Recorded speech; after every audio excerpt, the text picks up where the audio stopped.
नमस्कार दोस्तों। सिद्धू मूसेवाला की तरह ही केसारी लाल को जान से मारने की मिली है धमकी। तो खबर की पूरी जानकारी दूंगा। इससे पहले अगर आप मेरे चैनल पर नए हैं तो प्लीज़ चैनल को लाइक से सब्सक्राइब कीजिए। तो फ्रेंड मैं बता दूं कि कल केसारी लाल जी ने एक ट्वीट किया था सिद्धू मूसेवाला को श्रद्धांजलि देते हुए। तो उस ट्वीट में केसारी लाल को फ्रेंड मैं दिखा दूं कि उस ट्वीट में क्या लिखा गया था। फ्रेंड आप देख सकते हैं कि एक दिन तुम भी मारे जाओगे, तुम्हारा तो क्रम ही ऐसा है। फ्रेंड ये आप देख सकते हैं इस तरह का ट्वीट किया गया था।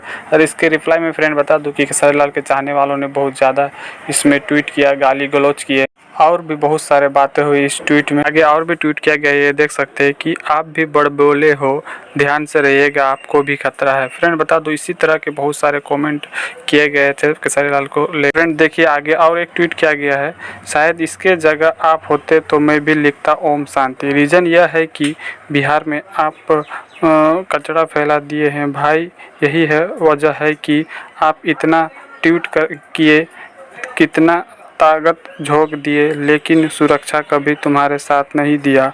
इसके पीछे बस यही वजह है। फ्रेंड देख सकते हैं इस तरह की बात केसारी लाल जी को लेकर किया जा रहा है। फ्रेंड आपको खबर कैसी लगे कमेंट में ज़रूर बताइएगा, और आप केसारी लाल से कितना प्यार करते हैं, कितना सपोर्ट करते हैं कमेंट में ज़रूर बताइएगा। तो टेक केयर, बाय बाय, मिलते हैं नेक्स्ट वीडियो में।